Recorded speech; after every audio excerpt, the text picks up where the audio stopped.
Um, so I'm gonna go to Mulligan's and then go tanning and then try to be home by like 3. I don't blame you. That sounds like a good And plan. do nothing. That's Honestly. a great plan. But I'll go on a little day night with you. Okay. Okay. Okay. Just like seeing your face. Thank you. Oh, well, jump on.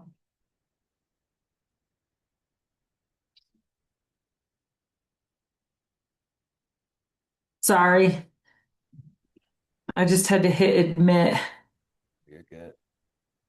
Do you have the little green share button at the bottom? Let's see. Yes, I do. Okay. Send request. Allow.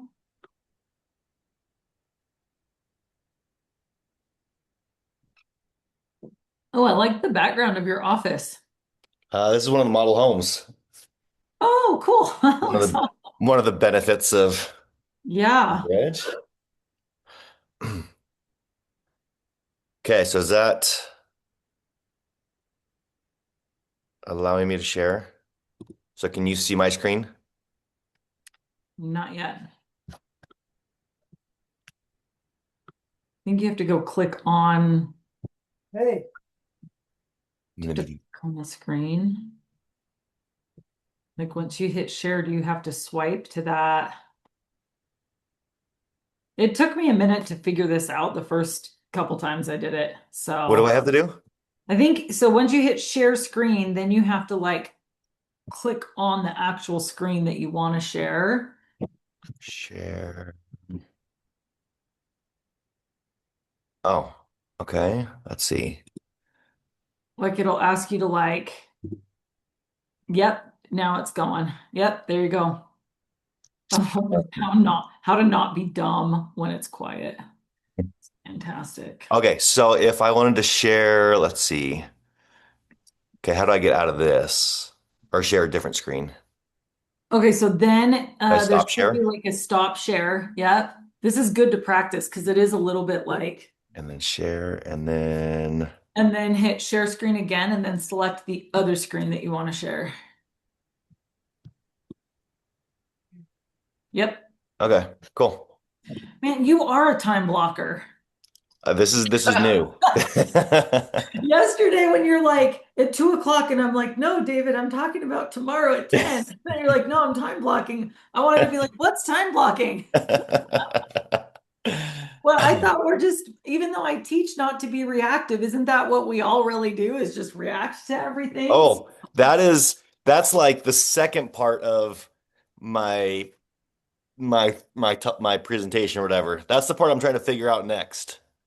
Is like Uh, now that I'm busy, yeah, now busy is working into all of my like dedicated spots. yeah, And so now I'm being reactive with appointments and things. yeah. And so I'm worried that by being reactive, I'm not continually prospecting. So once appointments dry up, then I'll be slow again in, 90 It's the days or vicious whatever. cycle of real estate, the vicious Yes. cycle of real estate. And it's Dude, like, everyone always says like, "Oh, real estate's easy" until they get in it, and I'm like, that's, and I'm sure other jobs have this too, right? Like, I'm sure construction people that build houses have the same whatever, but dude, when you get like you were saying, David, you get super busy, and then you have to maintain everything that's under contract, and then when those start to close, you're like, crap, I have 30 days, I'm out of money or I'm out of deals coming in. So then it's just like this constant battle of how to manage time, and everything is thrown at you, and it's a struggle bus, man. Yeah, it is. It is.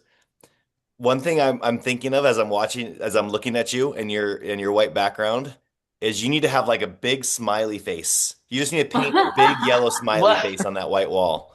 what about what about this? How about I should just do a big emoji. What about this guy? There you go. put that up. That'll do it. He's had it hanging over his door, so half of it's in our hallway all Okay. week. And I'm like, Uh-huh. yes, move it to your wall. I have push pins. We can put holes in the wall. I don't care, but David, the get it other on the day wall. we walked by and she's like, "So, what are you gonna do with the flag?" Basically, like, get it the f out of my sight. Yeah, Oh, I love how our wives are so endearing to us. seriously. We are at times, you know. So I'm working on growing my hair out. I And like last it. night, my wife, her name is Marisa. She's like, so trying to be like not discreet, but whatever the word is. She's like, so when are you gonna start wearing a hat? Oh gosh, I'm like, okay, so I'm guessing you're not liking it. Uh, you don't love it. Oh, that's funny. Dude, I grew my hair out forever from August till like about a month ago. August till a couple weeks ago, yeah. So yeah, what made you decide to grow it? I like it, dude. I think you pull it off well, so keep it just going. I've never done it before, so just a change. Yeah. Yeah. It's like my whole thing for this year, like change, and embracing change, and making change comfortable. Yeah. Get out of your So comfort zone a little bit every day. try it. Yeah. No, I That's like good. it. You pulled it off good, dude. How long do you want to go? You just gonna go for a while? I mean, I don't think I'm gonna go like bun length, no. Yeah. So maybe I don't know, like it'll be hard because I got wavy hair, so I'm not sure how long it'll have to go to like actually see it. Um, but I'm guessing like 6 inches. Dude, if you got wavy hair, you got it. I have a buddy that has super curly hair. Aaron, it's Dave Holland. His hair is really curly. But when it's long and you wear a hat, all the lettuce comes out the back. I'm always so jealous, man. I'll see people at the gym or like my buddy golfs and he wears a hat and his curly hair comes out the back. And I'm like, God damn it. I wish I had that, man. I wish so bad. Yeah, I had longer hair in college, when I was a kind of a rock climbing bum, and it was just curly. So I mean, I could pull it down. I think it'd come down to like my eyes, but then it would kind of pop up to like my brow. Yeah, So we'll see. We'll see if it's still just as curly, or I don't know. We'll see what it looks like when it grows out. I think I got that's another sick. couple months, and then I'll kind of see what I'm doing with it. So, Yeah. anyways. It's also nice not to go on a tangent, but it's also really nice not to go to like a barber and spend $50 every 3 weeks either, you know? Yeah. And I know like to women we can't complain because we get hair and that's it. They get hair, nails, toes, makeup, everything. But man, it's nice not going to a barber every 3 weeks and yeah, I like that part of it. Oh, I What gotta about pay attention. where? Let people in. Sorry, I'm not paying attention. Oh man, it's already 10. It is. Dang. Spencer's here, Lisa. Hey, Paula. Oh, Hello, David. Thank you for inviting me. Hi, Yeah. everyone. Hello. Paul, Paul, let's hear a little bit about your story. I don't know you, but it sounds like David does. So let's who are you? Where are you with? What's your favorite thing about real estate? Like, let's hear some stuff about you. Sure. Well, I'm Paola Walsh. I'm a kind of a new agent. I've been in the business. Sorry, I don't have my camera because I was doing some stuff. Um, It's okay. but yeah, my name is Paola Walsh. I am been in the business since last, I think, April when I got my license. And I love new construction. And then I'm with Real Estate Essentials. So I collaborate a lot with David, with Edge Homes, my favorite Sweet. uh, builder right now. I And love it. yeah, and So tell me what's your favorite thing about real estate? You've been doing it for a year. What's your favorite thing about real estate? And what's one hurdle that you had to overcome last year? And how'd you well, overcome it? Yeah, the first thing was, well, the first answer will be actually, I was trying to be a realtor since I bought my first home. And it was like 12 years, no, 10 years ago. But I'm a mom and I was in North Carolina. So I'm still like, I moved to Utah in 2020 and it was a crazy market. We bought our home over here and it was kind of like, uh, a hot market, and I was scared because when I was trying to get into real estate in North Carolina, over there the market was not like this. um, and it was a small town also. And then we decided to move here to from North Carolina. We bought our home, our townhome, and then after that, I told my husband I want to move to a single family, and we rent our townhome, and I make all of that stuff to make it work. And then I did the deals with the realtor, and I was like, no, never mind. This is something that I really enjoy. And I want to help people build wealth with real estate too. So I'm trying to do that, maybe invest in the future, but just to help people knowing that is a way to buy a home and they can be prepared, and then buying a home will make them I feel better, and not just feel better, but help them with their investment. Yeah, absolutely. And I love. Keep going. Sorry. sorry, no, no, no, you can say that. Well, I just loved how you said that you wanted to help people instead of just like go and make money. Like your focus was to help people. It reminded me, I'm doing a deal. I'm trying to do a deal right now, and the residential agent gave me a lead, and so we're kind of working together. And he had, I won't say the name, but he has such commission breath on like the conversations when we show properties, like when we're talking on the phone or whatever. And I'm like, bro, just like let's figure out what the client wants and like go from there. But he's just always about like how he can make money or whatever. And I'm like, take that out. So I'm so glad you're like, dude, I just want to help people. I want to help people get what they want and invest and all that. I love that. Thank you. And I think part of that is because, my husband is the one who provides for me and from our home. And if I don't have a job, it's nothing really bad. But I want to be that person to help others, like because with the first home that we bought, that make us buy the other one. So we did receive that money back a little bit, the investment. And then also, yeah, I feel like to me is not about the money, the commission. Obviously, I want money to help for trips. And I was telling David, because my husband is the one who provides for us. We're like, we bought this home and we're at a tight budget that I want to be able to do extra stuff with my kids. And that's what I want to do. But also, um, last year I have two families, one to buy a home and the other one to sell.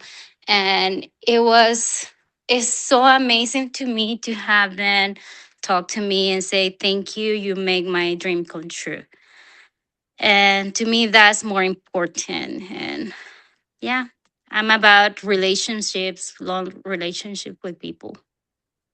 Yeah, it's the best way to go about it. The best way. So well, I'm glad you're on. Thanks for coming. Let's see. Sorry. Oh, there you are. You bet. Yes, I'm trying to do my hair. So No, you're but good. I want to Lisa, give you guys my face just a little bit. yeah, glad you're on. Lisa Oh, Spencer, let's hear what's something that happened this week or this month that's been a happy moment, sad moment, great success. Let's hear it. Hmm. Any big W's besides skiing? Yeah, this was a. Can you guys hear me? Mhm. Okay, my mic was acting funny earlier. For me, this was kind of a challenging week. So I guess my W is that I made it to Friday. I did have an appraisal that came in low. That's the first one I've had in a while. Um, and so I don't know that that was a W other than the fact that we were able to kind of all put our brains together and come up with a strategy that worked for the seller or worked for the buyer, and we're able to get through to closing on that. Um, but What did you end up doing on it?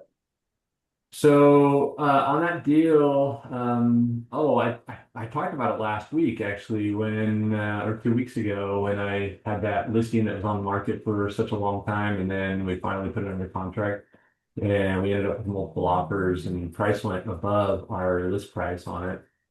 But there was a large concession, and so anyway, appraiser came in and he came in short like 13K roughly on a $500,000 deal, so it wasn't a huge difference there, but the buyer, on that deal is a VA buyer, and so she was really pushing for, minimal cash into the deal. So her agent was great though. I mean, we kind of talked about it, and he was able to get her to front some money. My seller was able to come down and kind of bridge that gap is what we ultimately ended up doing on it. So it ended Nice. up worked out.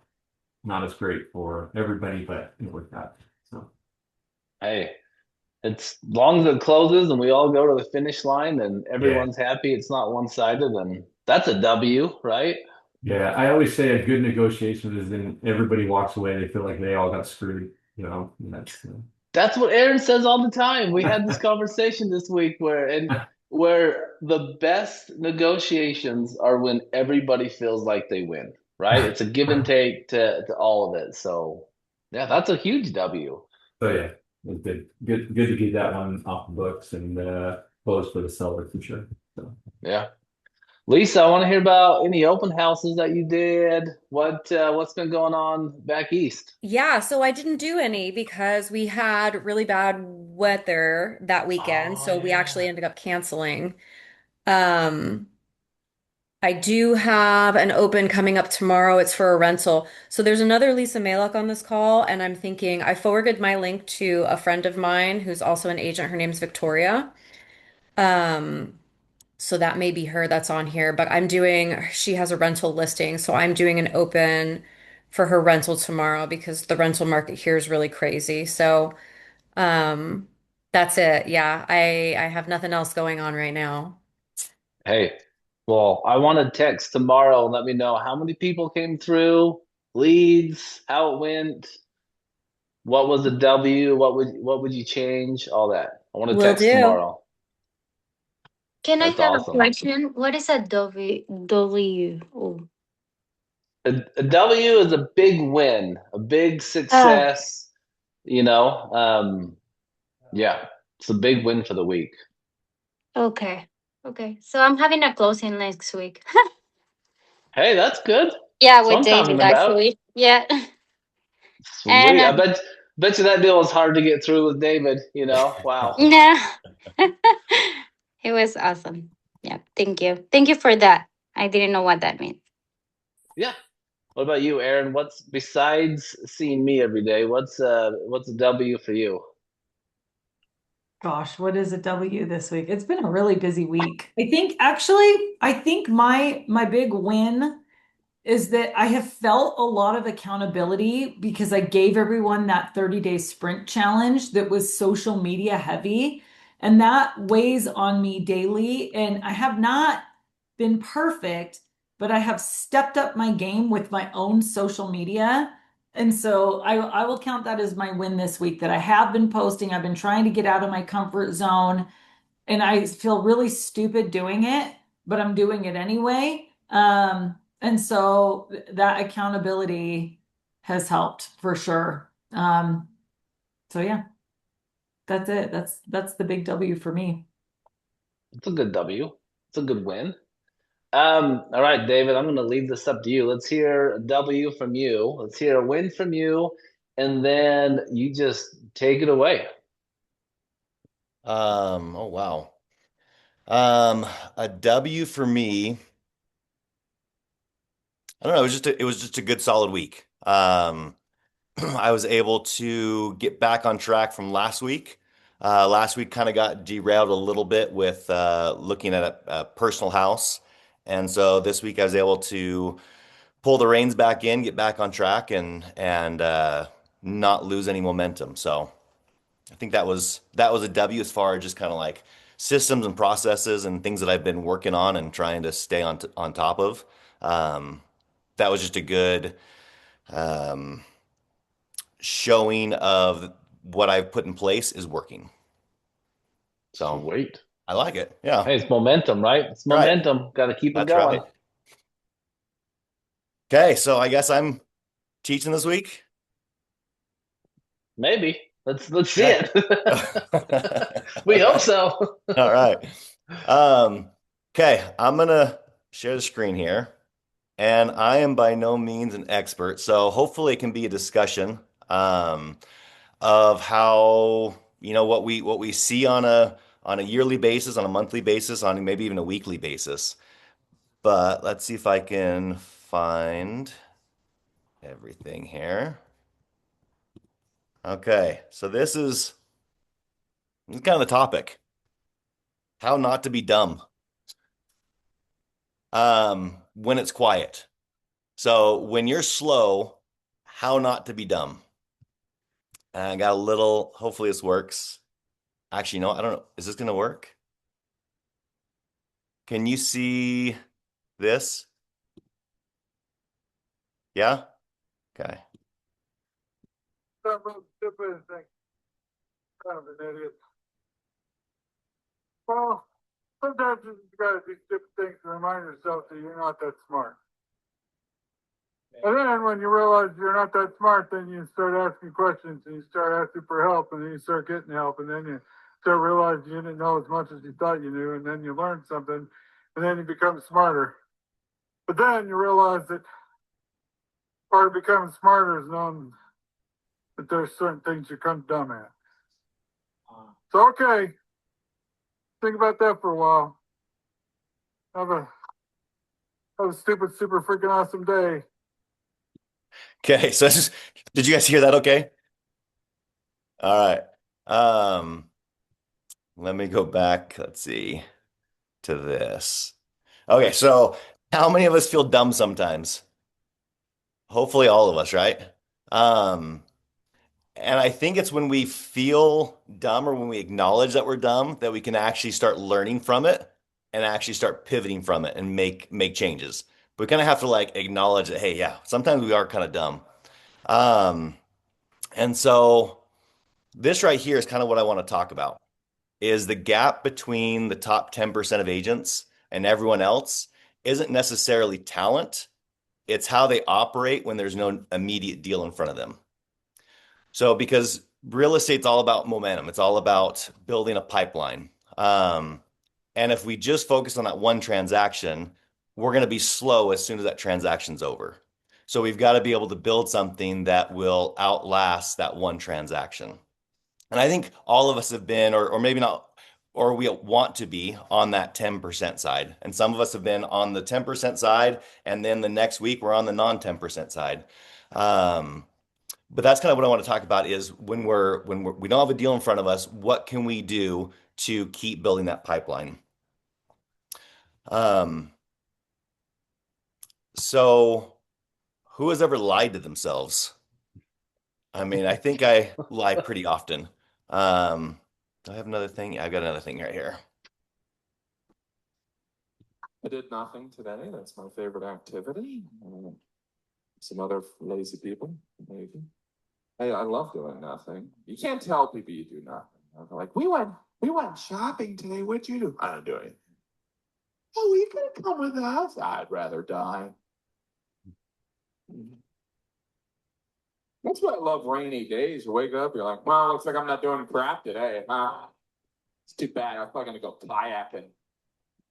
So sometimes, a lot of times we lie to ourselves. Like if it's not busy, we don't have something in front of us. We're like, yeah, I'll do something, or we say we're gonna do something, we don't actually do it. But we lie to ourselves at the end of the day, and we say, oh yeah, we were busy, or we were productive, or whatever it is. but so many times we catch ourselves in a lie. At least I do. Um, and so I kind of wanted to use my at least the last 14 months as this example of maybe what not to do and what to do. What I experienced last year, and then when I got to the point of shifting, and what I've done to shift, and then where I'm at now. So, couple of quotes about that. The fastest way to stay stuck is to believe your own excuses. So these are quotes that I've liked. If you lie to yourself about your effort, the market doesn't correct you, it exposes you. So if you tell yourself that you're being busy, but you're not really, and again, it doesn't matter what what Taylor thinks of me, or Aaron, or Lisa, or Spencer, or Paula. It's all about me, right? Because I can tell you guys I did great things today or yesterday, but if I didn't actually do them, I'm just lying to myself, right? So you don't lose to the market, you lose to the story you tell yourself about the market. So those are kind of quotes I like, because I think there are things that I was doing last year that I kind of realized at the end of last year of what I was doing. And it was good having friends around to kind of discuss these things. Spencer and I have talked about this a bit. But when you are slow, it's good to kind of take a look at yourself and look at your surroundings and really be honest with yourself about what you're doing. So if you can master the quiet seasons, you never fear the loud ones. Which just means that when we're busy, like everything's great. Like there's no issues. We're happy, we're making money, but it's when we're quiet that is really what makes somebody successful at what they do. So this is kind of what I went through last year. So so I've been with Edge. I sell new construction. I've been with Edge for 11 years, and had great success. Beginning of last year, January, February, had great success, a lot of transactions. And then I got the squirrel syndrome, where I'm like, I want to do some other things too. I've got this momentum. I can distract myself and I can build some other companies, which is what I wanted to do. I had one company, I wanted to add a few more. And so I kind of thought to myself, and maybe even lied to myself, that, hey, I don't have to put as much time on the real estate side. I've got this momentum. It'll just continue. It'll continue snowballing. I don't have to do much. So I kind of shifted my focus over to these other businesses, and I lost focus, or I lost focus on the real estate side. And I just started kind of lying to myself, saying, oh, yeah, it'll just keep going. It'll keep going. I don't have to put the effort into it. I don't have to reach out to my sphere, my SOI. I don't have to prospect, because I have these relationships. They know me. Like, they're going to call me if they've got something.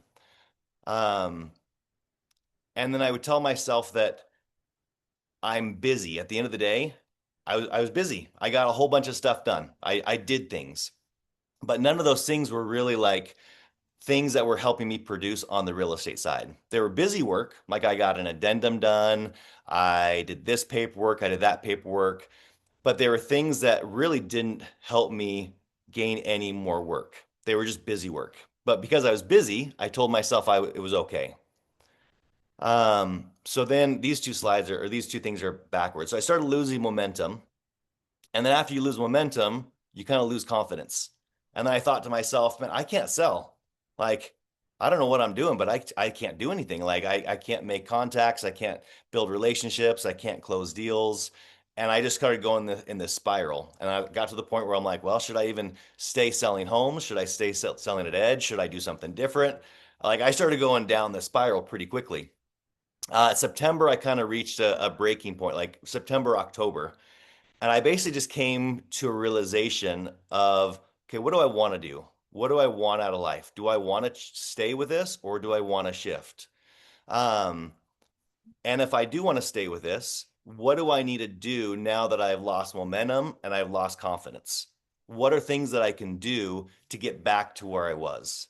And that's kind of a hard thing to do when you're in the moment. It's easy to say, like right now that I have momentum, now that my confidence is up, now that I've got success. But in that moment, it is so hard to do. what are things that you can do when you have no momentum and don't have that confidence? So that's where I reached that breaking point. I had some self-reflection, kind of self-audit, but I decided, hey, I am going to change. I am going to find that motivation and I'm going to do something. So I started, and this is the one I want to focus on right there, is busy being seen. What can we do when we have nothing? When we're starting from the ground zero? And I think this can be related to just a day. It could be related to a week, to a month. In the extreme case of what I'm talking about, where I had a year that wasn't meeting my goals of what I wanted to achieve.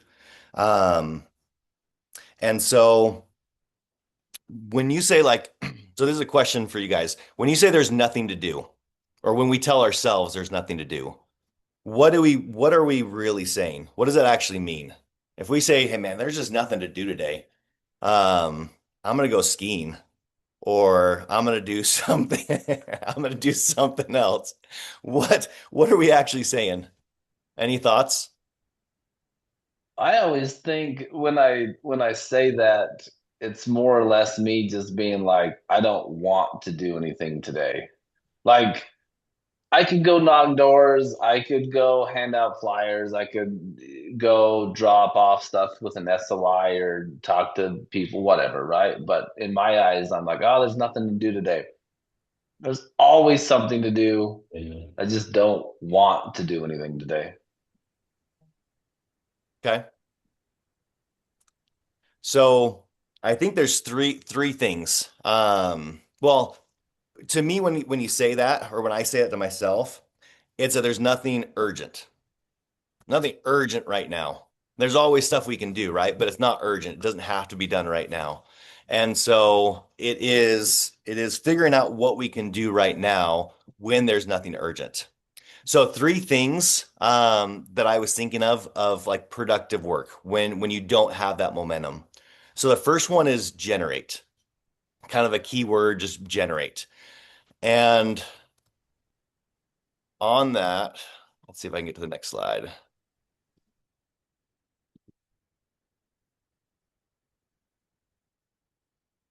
My life is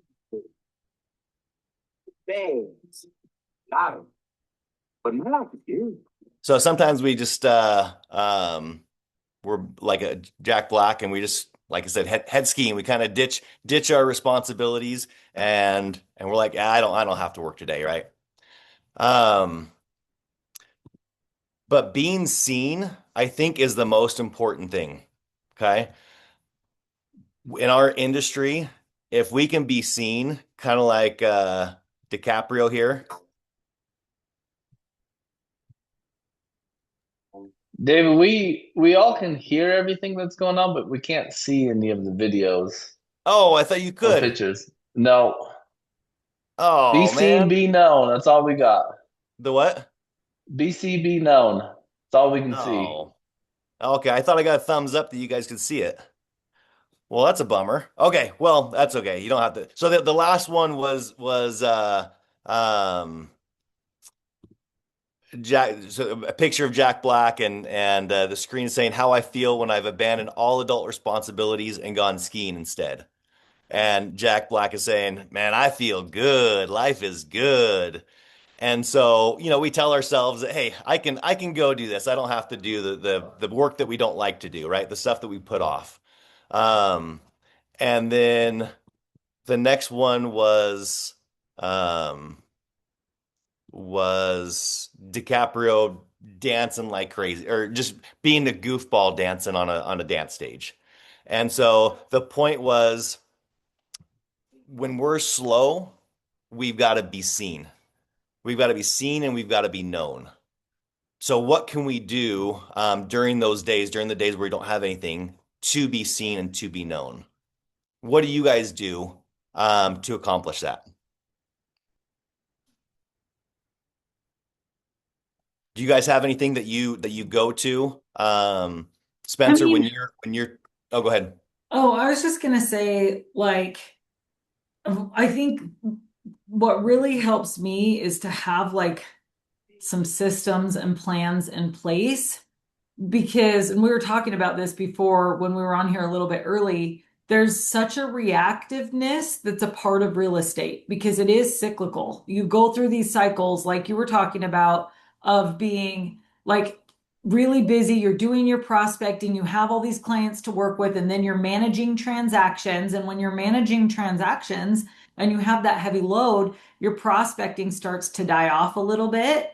But like consistently, at the last two companies we've been at, the top agent at both of those companies were located in St. George, which is interesting. It's a smaller market, right? But both of the top agents, they were earning over $1 million a year. I think one of them was breaking $2 million a year in a really small market. And both of them followed systems to a T.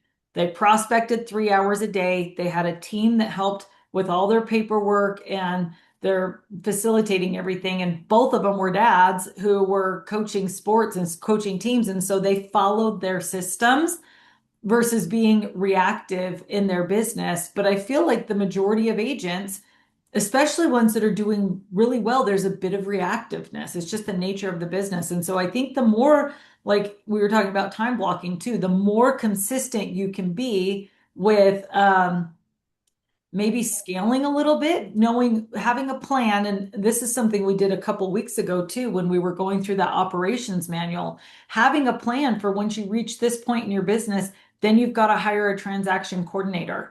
And then you've got to have a showing agent come in at some capacity. But I think that there is something to be said for having a plan that you hold yourself accountable to so that when you have downtime, or you're like, okay, I have this time, maybe I should prospect or whatever. It's not reactive, it's a part of your plan because that plan is what's going to create some consistency.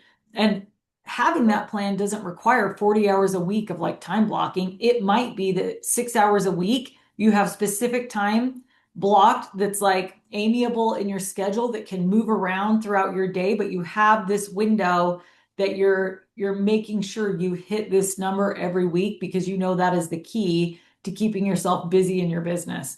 And that's just my rambling thoughts about that. But I do find the more consistent I am with that one revenue producing thing in my business, and the more I stick to my plan with it, the more consistency I see in my business. Well, and to tie into that really quick, I think this is one of the businesses where you don't see immediately your results. I could call 100 people today. Do I literally see anything from it? No. I framed houses before and I would see what I did that day, right? So I think sometimes it gets hard because we can come in and we can kind of do a little bit in the morning and kind of prospect and send some emails and texts and this and that. But it comes 3 or 4 and people want to go home or they get sidetracked and then they don't really feel like they've done much. But going back to those two people that Aaron was talking about, they have a system, they have a plan, they'll come in and I'm not saying you have to call FSBOs. I'm not saying that, but they'll come in, they'll call FSBOs and they know like I put in the work, I've time blocked, I've done exactly what I was supposed to do. And then in the afternoon, when they go coach their kids or they're out with their family, they don't feel guilty like, oh, I haven't really put in a full day or I've only kind of worked. They know they followed their systems, they followed their schedule, and they know if they do that, results will come. And then they don't have to feel guilty or ashamed or anything or like, oh, I need to, I better jump on some calls at 7 or I better send this text back out at 7. They know they've done their job and it's okay to go hang out with their kids or go coach baseball or whatever. So Yeah. Spencer, what do you do to be seen? Because like that's part of just the business, right? Is if your clients or new clients don't see you, like pipelines dry up, right? Yeah. I was thinking as we were talking here, so early in my business, especially, I specifically so I started in the business as a loan officer and kind of happened to get my real estate license. There's a long story to that. And so when I was making that transition from loan officer to agent, I started, just visiting that office that I worked in And then some of those people went and worked in other offices. So then I started visiting them there. And I just kind of made rounds, almost like a lender rep, would make the rounds, right? And so, and I've noticed it as I've gotten busier, and most of my business is referral business, and I maintain those relationships, but I'm definitely not as seen, or I don't make those rounds like I should. And I think that is, like, as we've been talking here, like, that's something I need to kind of revisit, because I think that is something that really gave me the foundation of my business. I was around, and a loan officer would be like, "Hey, Spence, I'm running into this problem on an appraisal. What do you think? Can you run some comps for me? Can you give me this or that?" And so I was, that top of mind thing. But so.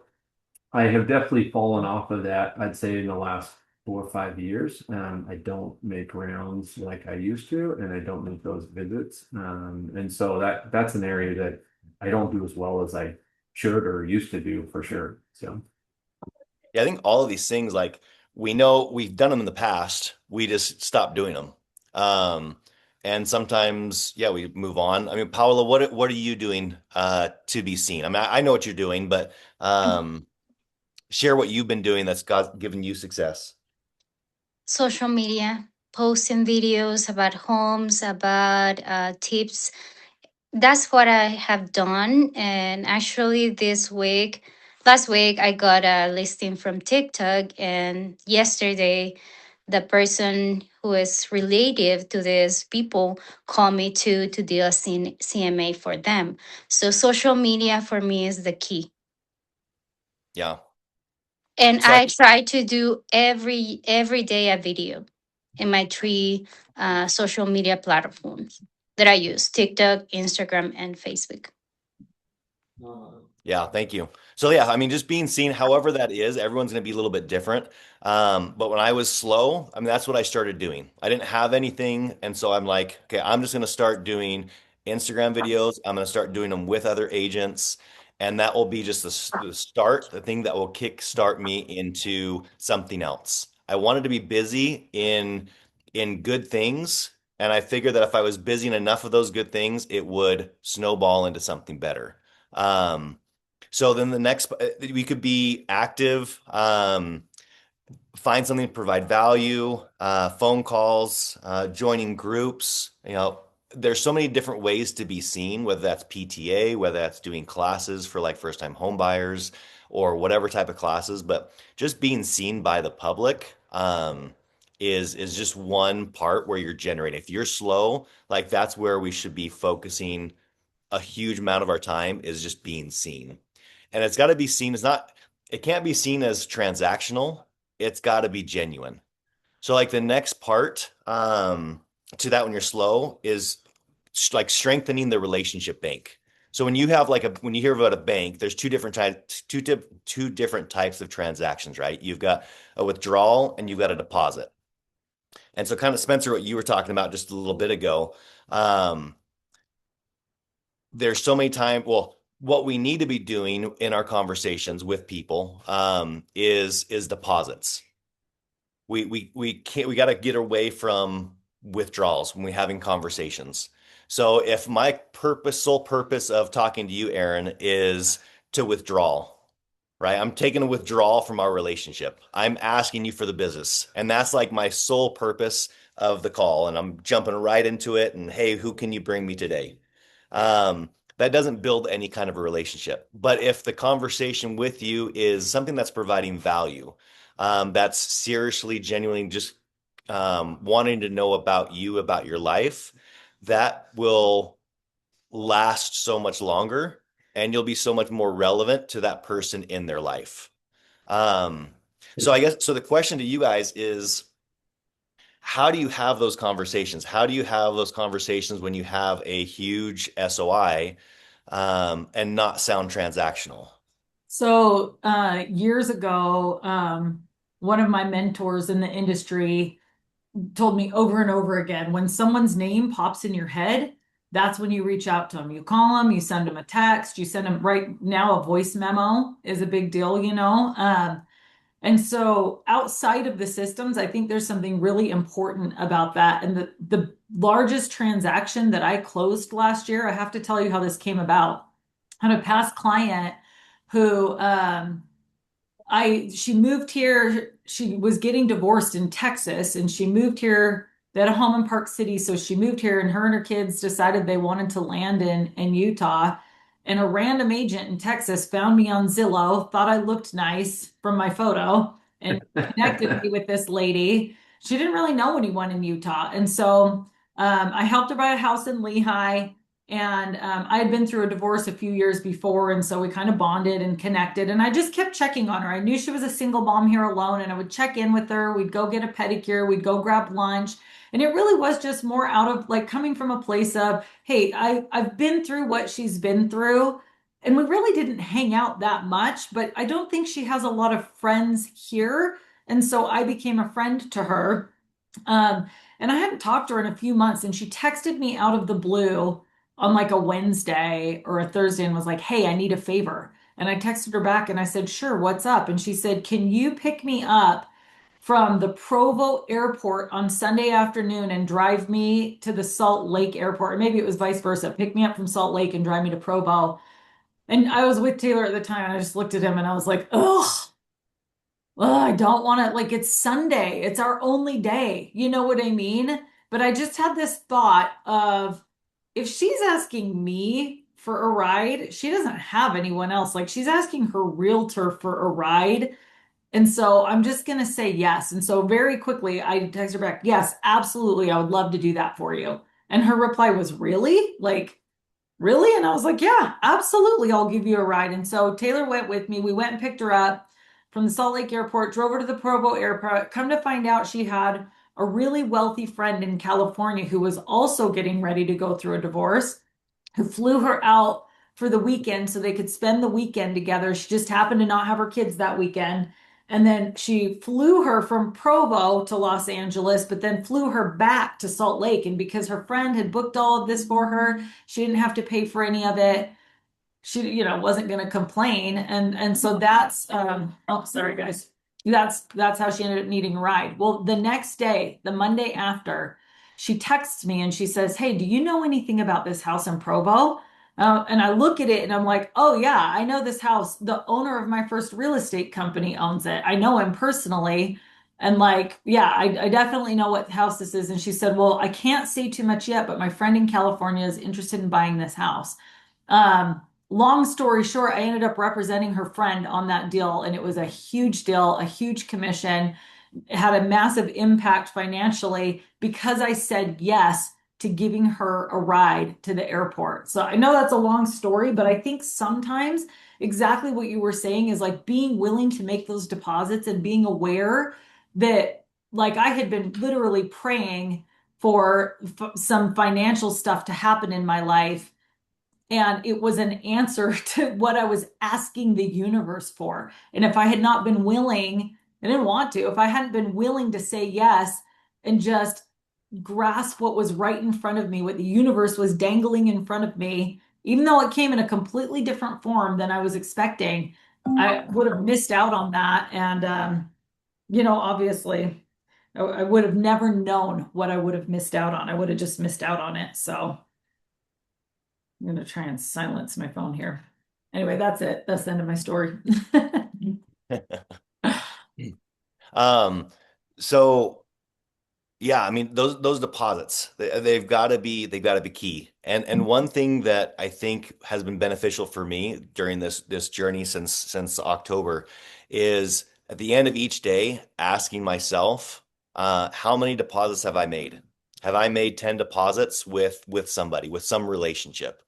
And those things kick off and will snowball like I've talked about. So if we're not asking ourselves how many deposits we've made rather than, hey, did I call this person, ask him for a deal? We just need to shift that mindset. And if you go into the new day knowing you're going to ask yourself at the end of the day how many deposits you made, you're holding yourself a lot more accountable. And the last thing was sharpening your tools. Sharpening your tools and pivoting. So when you are slow, what can you be doing? Because again, you can't prospect the whole day. So you've got to break your day into chunks of time. Part of that time is going to be prospecting. The other part has got to be sharpening that tool. Um, so I think all of us use we've talked about GPT, right? Um, so this was something that I started doing a while ago, and I talked to Spencer about this. This was actually a deal that Spencer and I was working on, but this is just what random one that I just took a screenshot on. But I started just building my GPT to role play with me. So I put a whole bunch of data into it, told him how I wanted it to act, and then I role played. I put the scenario in there, and then it acted as the buyer. I acted as me, and then I asked it to coach me. So after each response, I wanted to coach me on how I could be better at those responses, at how to overcome objections or whatever it was. And so this is just like one of the screenshots I put in at the very top, kind of what was going on. And then this is kind of the rules of the role play. And then then I asked it, so we did the role play, then I asked it again, I wanted it to coach me. Um, and then after I gave it my response, it said, hey, there's a solid opening, but let's tighten it up. And so then it told me what I did well, and then at the bottom it said, hey, let's tweak it. You got 80% of it right. Let's work on the other 20%. And so I just went through the whole scenario, and I've done this a number of times, and it's been really beneficial. While when I have slow moments in the day. Hey Dave, maybe Yeah. tell us just for like real world, like what was an example that that you were doing here so that we can be like, oh yeah, that's how I can apply it. Yeah, yeah. So this one, we had a buyer under contract. Spencer and I had a buyer under contract. Spencer was the agent, and we thought it was a pretty solid deal. Like we thought it was going to close. It was a great incentive. Like it was a really good purchase for him. And then about, I don't know, a couple days later, a week later, whatever it was, he brought a friend in, and his friend kind of got into his head and convinced him that this was not a good deal. This was not a good deal for him. He needed to buy a much bigger house. This home was not was too small. It was not good from a resale standpoint. And the friend really became the voice of reason in his head. Even though it wasn't the right voice and it wasn't the right information, the client just totally shifted gears to whatever his friend was saying. And so Spencer had been looking at all of these homes on the market, and I mean, he wasn't particular to Edge or anybody. He was just looking for his client for the best deal, and Edge just happened to have the best deal. And so he was trying to help his client to say, hey, to understand or to see that, hey, I'm giving you really good information. What your friend is giving you is not. But how do you tell your client that, right? How do you say, hey, don't listen to your friend? Like that won't go well, right? And so we basically got to a point where Spencer tried talking to him. He just wouldn't listen to reason. And so it was kind of a last ditch effort that I was going to jump on the phone call with him and say, hey, your agent told me that you're canceling.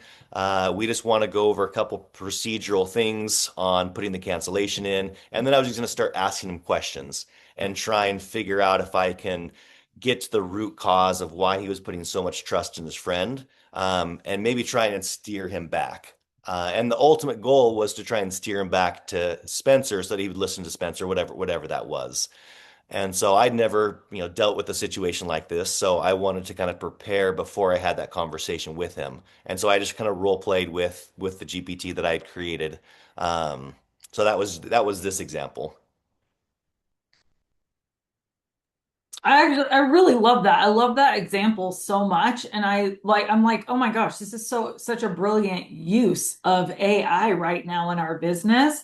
And I do think like this is the kind of stuff that I love that we're getting from this call because agents are doing this stuff. And if you don't know the techniques that agents are using, I feel like people are getting better and better and better at interacting with clients and problem solving and, what you're using for your scripting to try and overcome these objections. And I think there's a lot of times where a deal is salvageable if we only had the skill set to know what to say to truly help those people. this is such a good example of, you know, being the asset and the deposits that you're talking about, like really doing the work on ourselves to be able to help people get what they ultimately want.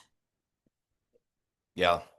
So shifting gears a little bit now, we all have bad weeks. Even if we're being successful, even if we're in a moment of good momentum, we'll have a bad week. And that bad week or bad deal or bad day can easily spiral us down. And so I was trying to kind of think about that. And honestly, I've been using the other part that I've been using that has really been beneficial, probably even the most of all the things that I've done, is as I've as I've worked with the GPT and created it and put more information into it, I've put all my goals into it. The biggest thing that I've done is every night I report back to it. So it is my accountability partner. And so every night I'm reporting back what I did that day. And because it knows my goals, it's keeping me accountable of what I'm supposed to be doing. And so and I've told it to be, blunt, be completely honest, but use it as a coaching tool as well. So at the end of the day, if I didn't keep on track, then it'll say, hey, we got to tighten this up. You got to be very careful of letting this appointment or this thing slide into your time that you've set aside for prospecting or whatever it is.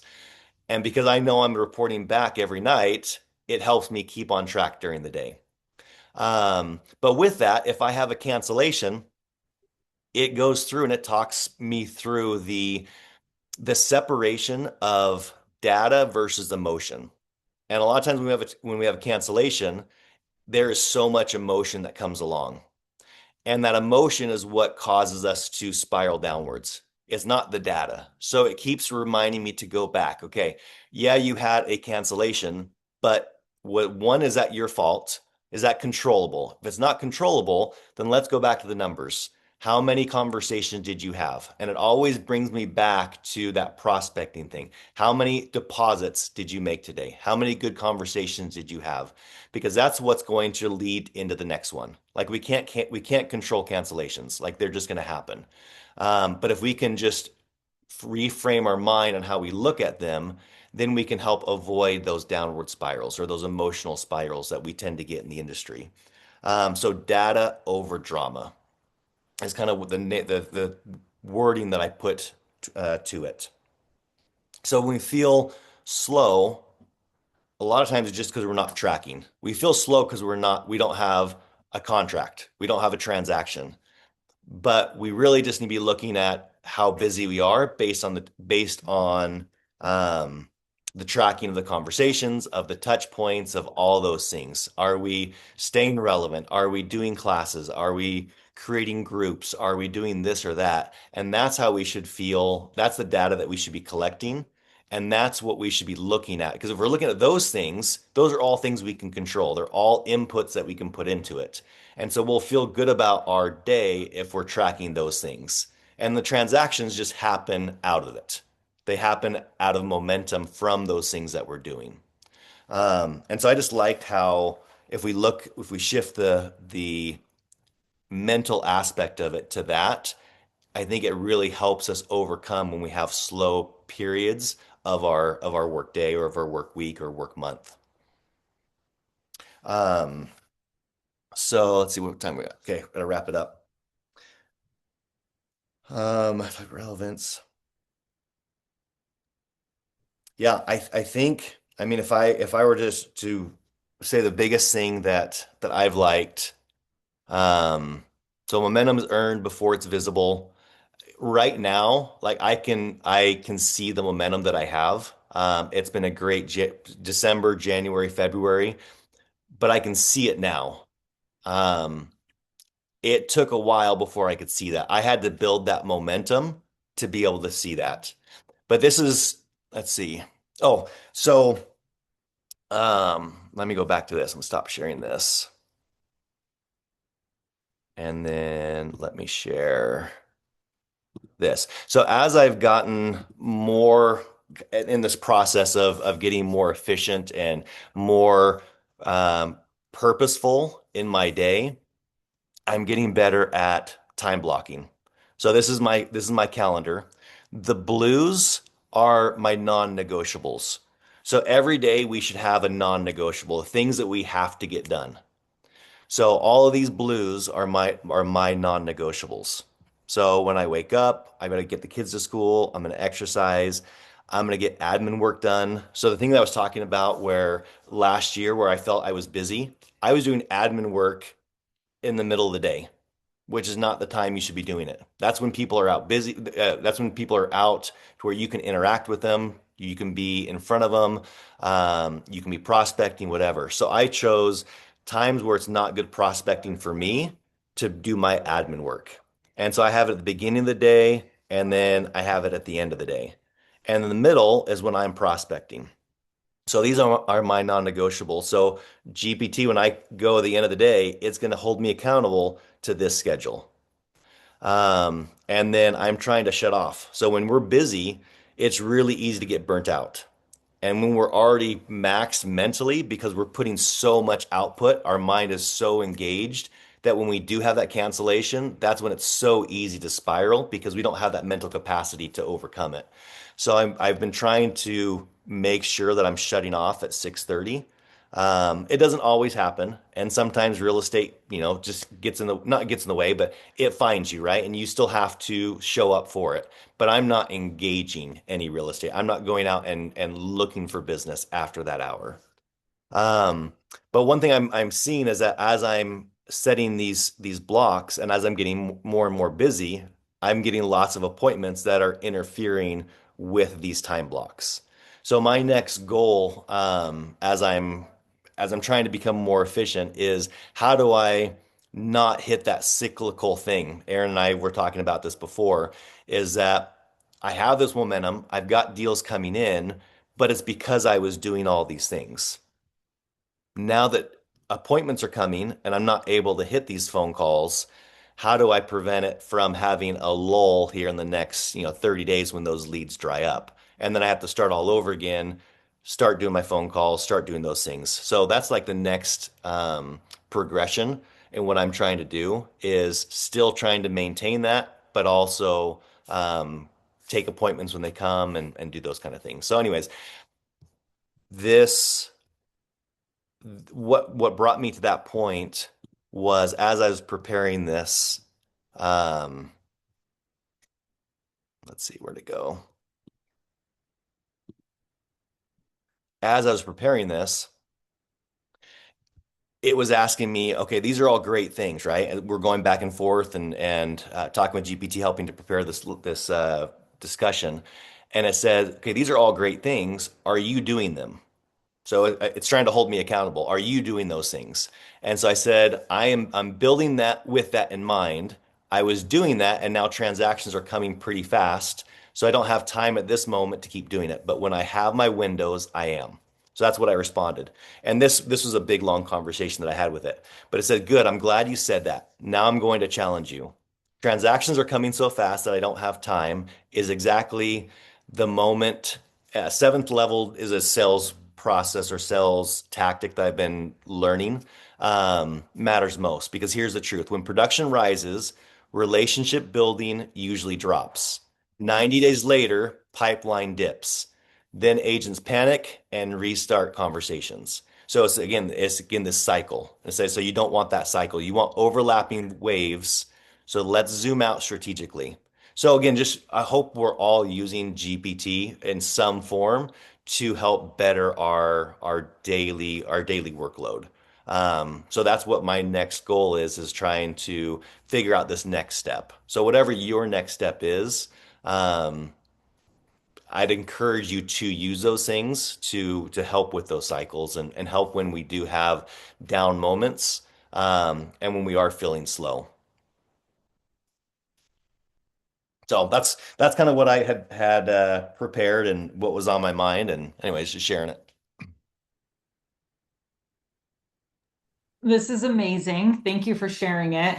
I'm already like my brain is spinning using ChatGPT as my coach. I'm like, oh my gosh, I'm putting all of this into ChatGPT. I'm checking in every single day, like all of my goals, I'm gonna enter in like my funnel, like my pipeline, everyone that I have in my pipeline, what I've closed so far this year, what my revenue goals are, what my closing transaction goals are, who's coming up so that I can check in daily with ChatGPT and be like, hey, who do I need to check in with? What am I forgetting? What's coming up that I haven't tracked? I feel like if I log this all in here every single day and almost like bookend my days where I check in the morning and then before I go to bed, because I constantly have like notes everywhere. Like I'll put stuff in notes, I write stuff down, and there's a level of disorganization to trying to keep up with everything. But this is like the one place where it's like having a personal assistant for whatever the monthly fee is for ChatGPT. That like this has been so valuable for me, David. I really appreciate everything that you've shared. This is fantastic. I love it, David. My favorite part about this whole thing is how you drop the chat and you just call it GPT. Like, I love it. I'm gonna start doing that. I don't think I could say those letters in the right order if I didn't include chat. So I have to say chat GPT because then it registers in my head. But yeah. And my Well, favorite part, oh, sorry. I was gonna say, any final thoughts? Go ahead, Paula. Yes, I just really like the time blocking and that you are non-negotiable. ¿Cómo se dice? Negociable? Negotiable. Negotiable, yes. And I love that because uh, that's my problem right now that people are calling me at 9 a.m. and 9 p.m. and I'll do it because I need the business. I'm new, but I really like that. Yeah, I'm not saying like you don't do it, but Yeah. for me, it was I'm not going to go out looking for it. As you know, this is a business where if people reach out to us, we do need to take those calls or else to go somewhere else. But I've told myself, okay, I'm not going to go looking for it at that point. Mm-hmm. And so mentally it allows me to recharge for the night. I can spend time with the kids, Mm-hmm. and then I'm okay, or I've got the energy to start again the next day. Yeah, I think that because I was looking to do like sometimes um showing properties at 7, 8, something like that. I thought it was going to be help me to do more deals and stuff like that. And I'm new. I have to learn a lot and that I really like that. I like how you talked about too your deposits, not just I think all agents when we all know of agents that are talking and it's all commission breath, right? Like it's kind of the mentality of what can you do for me? And I love that you were just like, hey, come from a place of curiosity. What can I help them with? What do they need? Maybe not even real estate related. Maybe they need to know a plumber or electrician or something like that. But I love how you encourage, hey, don't just say, hey, are you going to buy and sell a house this year or we're not going to be friends? Like it's, hey, we're friends in the long haul. What can I help you with? Who can I connect you with my connections? Like it's a relationship. So I love that. Anybody else got any final words? I know we're rounding out the hour, but